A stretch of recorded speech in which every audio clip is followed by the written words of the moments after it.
Bem-vindos ao Debate. Hoje nós vamos entrar numa discussão que mexe diretamente com as bases de como enxergamos a nossa fé e a própria realidade ao nosso redor. Exato. O nosso tema central hoje é o reino de Deus. Todos nós já ouvimos essa expressão inúmeras vezes, mas a grande questão do nosso bate-papo de hoje é qual é o momento exato em que esse reino passa a existir ou a operar de verdade na vida de uma pessoa. O reino de Deus deve ser compreendido primariamente como uma realidade eterna, objetiva e inabalável, que independe totalmente da nossa aceitação. Ou será que na prática ele fundamentalmente ganha forma apenas a partir do momento da conversão e da nossa submissão diária? Bom, e para deixar as nossas posições bem claras desde o início, eu vou argumentar pelo lado prático da coisa. Sem discordar que Deus é eterno, eu defendo que o reino, enquanto uma experiência concreta e governamental, de fato tem um início. Ele começa no indivíduo no exato momento da conversão e da rendição.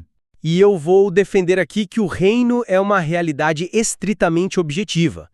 A nossa conversão não inaugura o reino em nenhuma medida, ela apenas nos faz reconhecer um governo cósmico que nunca, em momento algum da história, esteve suspenso. É uma premissa forte. Mas como você sustenta isso na base do texto? Para a gente colocar os pés no chão e começar a construir essa ideia, eu gosto muito de voltar lá para o Salmo 103, versículo 19, e também para Mateus 28. A base de tudo é que o Senhor já estabeleceu o seu trono nos céus e o seu domínio se estende sobre todas as coisas. Ponto. A minha perspectiva se fundamenta nessa soberania inalterável. Existe um jargão muito comum que a gente ouve por aí que diz que o reino de Deus começa na conversão. Eu entendo a boa intenção por trás disso, mas eu vejo essa afirmação como uma confusão teológica extremamente delicada. Delicada em que sentido? Porque, olha, para a maioria das pessoas que vivenciam a fé, isso soa bastante natural, né? Soa natural, mas é delicada porque ela corre o risco de reduzir a soberania infinita de Deus à nossa mera experiência humana. Pense comigo, o trono de Deus nunca dependeu da nossa aceitação. O governo dele nunca esteve lá em compasso de espera, pausado, aguardando a nossa aprovação para começar a funcionar. Acreditar que o reino começa com a minha ou a sua fé gera uma ilusão perigosa de que Deus depende de nós. A conversão não altera o trono. A fé não cria o reino, ela apenas o reconhece. Se a gente atrelar o início do reino à nossa submissão, acabamos criando uma teologia completamente centrada no homem, onde o ser humano vira tipo o gatilho para a ação divina. O reino estava lá antes de nós e continuará lá independente do que a gente decida. É um argumento bastante sólido. Mas, assim, você já considerou que talvez a gente esteja misturando as categorias aqui? Eu entendo perfeitamente a sua preocupação em proteger a soberania de Deus e concordo totalmente que não estamos debatendo se Deus é eterno ou não. Mas a grande questão aqui não é a eternidade de Deus, é a operabilidade do reino. Pensa na seguinte premissa: o reino não começa em Deus, ele começa em nós. Eu confesso que não compro muito essa linha de raciocínio. Soa como se Deus estivesse de mãos atadas, sabe? O reino funciona, na prática, no chão de fábrica da vida. Um reino sem a submissão humana é uma realidade cósmica, sim, mas que não afeta as escolhas, não muda os relacionamentos, não altera as prioridades terrenas de um indivíduo. A conversão marca o início de uma nova realidade interior. A precisão dos termos aqui é fundamental. Não é Deus quem começa a reinar no universo, mas é o coração humano que passa a se alinhar a esse reinado. E é exatamente aí que o reino tem o seu verdadeiro começo como vida concreta. Sim, mas você não acha que chamar isso de o começo do reino é dar um crédito desproporcional à nossa resposta? Eu não acho, porque se o reino não começa na nossa experiência, se ele não muda o ocupante da cadeira principal da nossa vida, onde o nosso eu finalmente desce para que o governo divino tome lugar, então o que é o reino na prática para essa pessoa? Vira apenas um conceito intelectual vazio. A conversão é a linha de partida, onde esse governo passa a fazer parte das nossas decisões diárias. Então, na esfera da realidade humana, da vida que a gente acorda e vive todo dia, o reino tem sim um ponto de partida claro. Esse é um ponto muito interessante, e embora eu enquadrasse de uma forma bem diferente. Eu acho que a gente precisa olhar para a linguagem que o próprio Jesus usava para não cairmos numa armadilha. Vamos pegar aquele encontro clássico de Jesus com Nicodemos lá no Evangelho de João. Jesus diz para ele que quem não nascer de novo não pode ver o reino de Deus. O verbo decisivo que Jesus escolhe usar ali é ver. Ele não diz criar, nem iniciar, nem mesmo inaugurar. Sim, a palavra exata é ver. Exato. E isso para mim é crucial. O novo nascimento não cria o reino, ele apenas abre os olhos de Nicodemos para uma realidade estrutural que já estava plenamente presente ali na frente dele. O trono nunca se moveu 1 centímetro. Nicodemos estava literalmente diante do reino encarnado na pessoa de Jesus, mas ele estava completamente cego para isso. Quando alguém se converte hoje, não acontece uma inauguração de um governo. A pessoa simplesmente ganha a capacidade visual, espiritualmente falando, de enxergar o que sempre esteve lá. A ontologia do reino, ou seja, a essência do que ele é em si mesmo, a sua existência real, não muda. O que começou ali não foi o reino, foi a percepção do indivíduo. E a nossa percepção não tem o poder de validar ou invalidar a existência de um governo eterno. Eu entendo seu ponto sobre a ontologia, mas me desculpe, eu simplesmente não consigo concordar com a ideia de que é só uma questão de abrir os olhos. Deixa eu te explicar o porquê. Dizer que o verbo é apenas ver faz parecer que a conversão é um ato essencialmente passivo. É como se você estivesse num museu escuro, de repente as luzes se acendem, você vê o quadro que já estava lá e diz: "Ah, que bonito, entendi." Mas dentro do contexto existencial e bíblico, ver o reino é uma ação violenta contra o nosso próprio ego.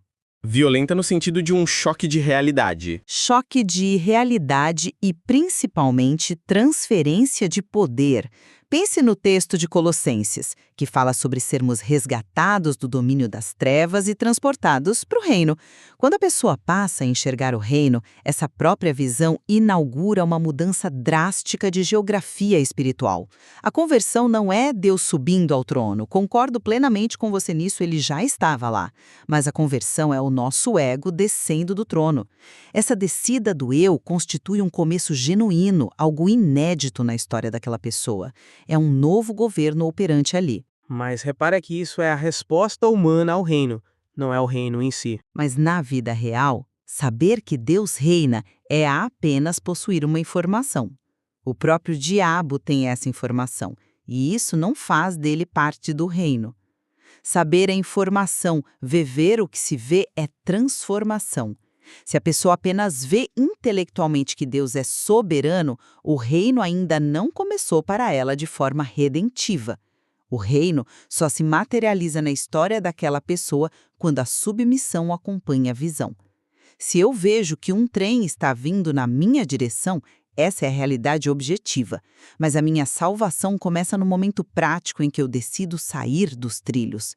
A inauguração tem que ser prática. Eu vejo perfeitamente por que você pensa assim. Mas deixa eu te dar uma perspectiva diferente, pegando um gancho numa metáfora fantástica do próprio material, que é a história do Êxodo. A saída do povo de Israel do Egito ilustra perfeitamente essa nossa transição. Deus já era o rei soberano sobre os israelitas e sobre o próprio faraó no Egito, muito antes de qualquer libertação ou travessia de mar. O problema lá no Egito não era que Deus não reinava ou que o governo dele estava pausado. O problema era que o povo não confiava no rei.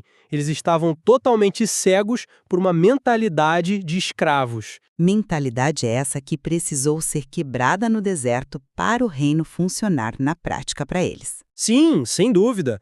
Mas o discipulado, todo aquele longo processo no deserto, não era sobre ativar o reino.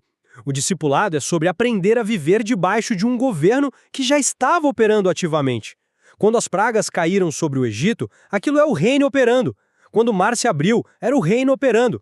O discipulado que veio depois apenas ajusta a vida àquilo que Deus já está fazendo, sem a necessidade de dizer que o reino começou ali no deserto. O reino apenas se tornou visível e compreensível para eles. Pois é, mas olha só as consequências práticas do que você está dizendo. Eu concordo que Deus exercia poder sobre o Egito, isso é inegável. Mas a própria metáfora do deserto prova o meu ponto. O deserto se torna o lugar onde o reino começa a ser formado dentro deles. E formação implica início, implica um processo, implica concretização. Enquanto eles estavam lá no Egito, apanhando dos feitores e fazendo tijolos debaixo do sol, o fato de Deus ser o rei transcendente do universo não mudava a realidade prática da escravidão deles no dia a dia. Não mudava porque eles ainda não haviam sido retirados de lá, mas a autoridade de Deus sobre a situação inteira era absoluta. Absoluta no céu, mas completamente ignorada na terra. Foi apenas quando eles atravessaram o mar e entraram no deserto que o reino começou a ser experimentado nas regras sociais, na forma de adorar, na lei, na confiança do maná caindo do céu todas as manhãs. O reino não começa no céu, ele começa no coração. Não começa no trono de Deus, começa na consciência do povo. É a quebra dessa mentalidade escrava que dá substância ao reino. Sem o deserto, sem essa agência humana de responder a Deus e mudar de mentalidade, a realeza cósmica sobre o Egito não produzia liberdade prática para o israelita comum. O reino ganha pernas, ganha vida através da nossa resposta. Mas veja bem o perigo teológico para onde essa ênfase tão forte na experiência humana nos leva. Existe um erro estrutural enorme quando a gente hipervaloriza a nossa resposta, que é o perigo da subjetividade. Como assim perigo da subjetividade? Que o reino só começa na nossa submissão nos leva, mesmo que de forma inconsciente, a pensar que Deus só reina onde ele é aceito. E as consequências práticas e psicológicas disso são desastrosas para a vida do indivíduo. Isso gera aquele tipo de crente que age como se Deus dependesse das respostas dele para ser Deus. Sabe aquela pessoa que vive uma fé cheia de ansiedade e tentativa de controle? Sei bem. A pessoa que tenta barganhar com Deus o tempo todo. Exatamente. Ela só ora quando a corda aperta no pescoço, fica irritada e frustrada quando Deus não faz o que ela quer e usa a oração como uma ferramenta de manipulação, uma tentativa exaustiva de convencer Deus a agir. No fundo, a teologia funcional dessa pessoa dita que o nível de submissão dela é o que sustenta o universo, é o que mantém o reino de pé. Se ela errar, o trono de Deus balança. Isso é um peso insuportável. Quando a gente estabelece e crava que o reino é objetivo e inabalável, a gente arranca pela raiz essa frustração infantil. A pessoa entende que não precisa convencer Deus a agir. Ela simplesmente descansa na majestade de um trono que não depende do desempenho dela. Esse é um diagnóstico cirúrgico da sua parte. Esse perigo da subjetividade e da ansiedade por performance é muito real. Mas nós não podemos resolver um problema criando outro. Se você aponta o perigo da subjetividade, eu sou obrigada a levantar a bandeira vermelha para o perigo da estagnação prática, que é o outro extremo dessa moeda. A estagnação de achar que já está tudo resolvido e não precisa fazer mais nada. Exatamente. Imaginar que a conversão não precisa mudar nada no sentido prático, ou focar exclusivamente no fato de que Deus já governa o universo objetivamente e eu só preciso descansar, cria uma desconexão imensa. É o terreno mais fértil possível para a hipocrisia. A pessoa passa a viver uma fé de vocabulário, cheia de jargão e linguagem teológica, mas sem nenhuma transformação visceral de caráter. Bom, mas o reconhecimento real e profundo da soberania naturalmente deveria levar à obediência, não acha? Deveria, mas frequentemente não leva se a pessoa acha que o reino é apenas um fato a ser acreditado e não um governo a ser obedecido.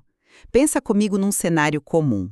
Reconhecer intelectualmente que Deus reina, mas continuar fraudando o imposto de renda, continuar negando perdão para um familiar quando é difícil engolir o orgulho, não mudar absolutamente nada na agenda diária ou não abrir mão de um pingo de conforto por fidelidade. Isso é manter o seu próprio eu sentado no trono, enquanto você veste uma camisa escrita Jesus é Rei. É usar os termos do reino mantendo o controle total da própria vida. Esse é, de fato, um quadro terrível. É uma dissonância cognitiva muito grave. Por isso eu insisto que o reino tem que começar nas decisões concretas. Saber não exige renúncia. Viver exige entrega. Se o foco for apenas na realidade objetiva lá no céu, a submissão aqui na terra se torna irreal, meramente teórica. O sujeito diz que Deus está no controle quando perde o emprego, não porque ele confia de verdade, mas porque é uma frase de efeito reconfortante. O reino precisa começar em nós de maneira visceral. Caso contrário, a pessoa coexiste com a própria rebeldia, achando que, como Deus é soberano no fim das contas, está tudo certo. Eu concordo plenamente que viver exige entrega e que a estagnação é uma tragédia espiritual. Mas perceba que a verdadeira base para que essas decisões concretas aconteçam de forma saudável, sem virar um legalismo sufocante, é exatamente o reconhecimento contínuo dessa realidade objetiva. Como é que a gente chega no propósito central do discipulado? O discipulado forma um governo interior que produz estabilidade emocional, que diminui a nossa ansiedade e nos dá confiança mesmo quando as circunstâncias ao nosso redor estão um caos completo. Mas essa estabilidade não cai pronta do céu. Ela é forjada na prática diária. Ela é forjada na prática, sim, mas a fonte dessa paz profunda não vem da nossa capacidade de nos submetermos perfeitamente a cada segundo do dia. Se fosse assim, no primeiro erro, na primeira falha grave, a paz iria embora. A paz vem de saber que o reino é anterior a nós. Se o discipulado for focado apenas no meu próprio esforço para fazer o reino começar todo dia, através das minhas escolhas financeiras ou da minha capacidade de perdoar, eu acabo me tornando o centro da minha própria religião. A salvação e o discipulado são o reconhecimento humilde e contínuo dessa autoridade inabalável. Nós perguntamos a ele o que fazer antes de agir e aceitamos o não dele com paz. Não para construir o reino tijolo por tijolo com a nossa obediência, mas porque reconhecemos que já existe um rei assentado lá, governando tudo com perfeição. Esse é um ponto muito bem colocado. E a paz, de fato, vem de descansar em quem Deus é. Mas eu trago a nossa atenção de volta para a pergunta norteadora que deveria guiar a vida de qualquer pessoa que se diz discípula. A pergunta central que a gente deve fazer de frente para o espelho não é uma investigação teórica do tipo Deus reina no universo e sobre as galáxias, porque a resposta para isso é um fácil sim. A pergunta central, voltada para a nossa realidade cotidiana, é: o reino já começou em mim? Entendo. Você foca rigorosamente na aplicação prática. Totalmente, porque o discipulado só tem valor na sua manifestação prática. A ênfase final tem que ser se a nossa conversão abrir os olhos para essa realidade, de tal forma que o jeito que eu trato a minha esposa, a forma como eu lido com o dinheiro e com o meu tempo, revelam materialmente esse governo. A formação do governo interior é onde o reino cruza com a história pessoal e muda a trajetória de uma família, de uma comunidade. E por que isso acontece? Porque o indivíduo finalmente deixou de resistir. Ele simplesmente parou de lutar contra o rei. Exatamente. A beleza de dizer que o reino começa no coração humano não é para diminuir Deus de forma alguma, mas é pela exigência inegociável de rendição diária que essa frase carrega.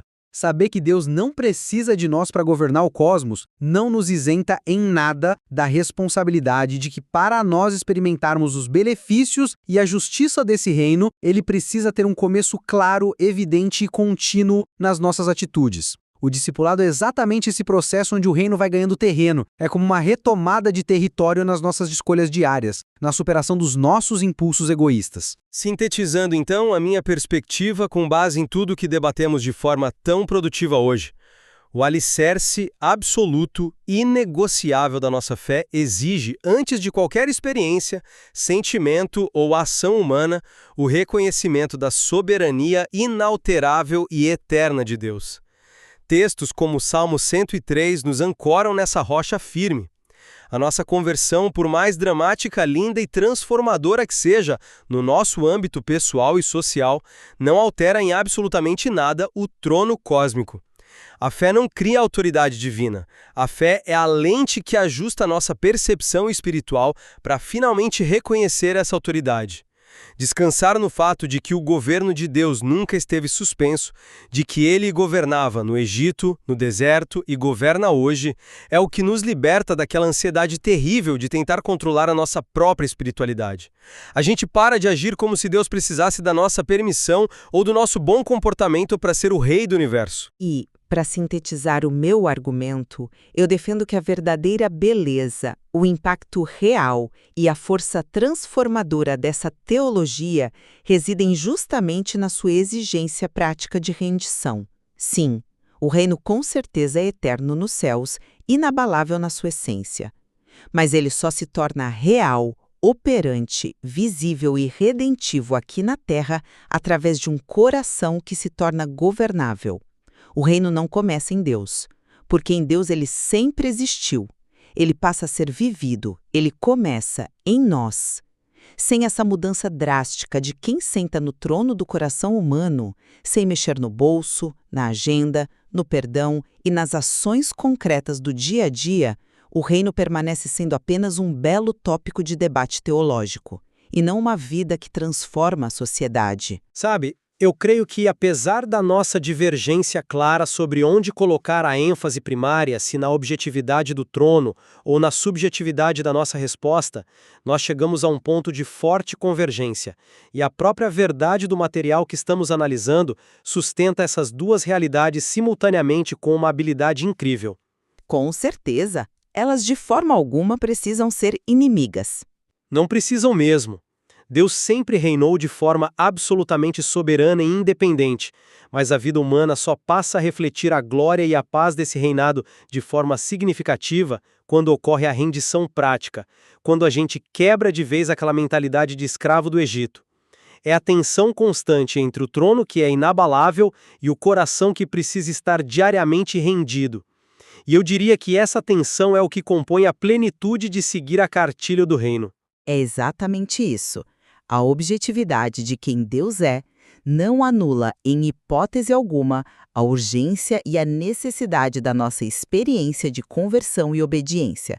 Da mesma forma, as nossas falhas ou a nossa inconstância na submissão não ameaçam a soberania dele.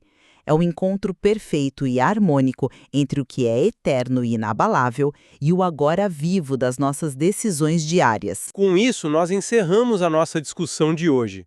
A nossa intenção nunca é colocar um ponto final de autoridade na questão, mas sim encorajar você que está nos ouvindo a continuar explorando essas camadas tão ricas e complexas da nossa fé.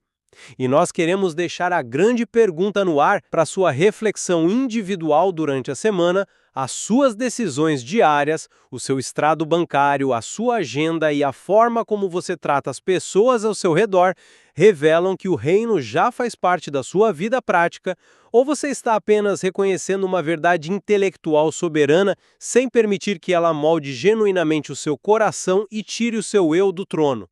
Pense nisso. Muito obrigado por nos acompanhar em mais essa análise profunda e até a próxima.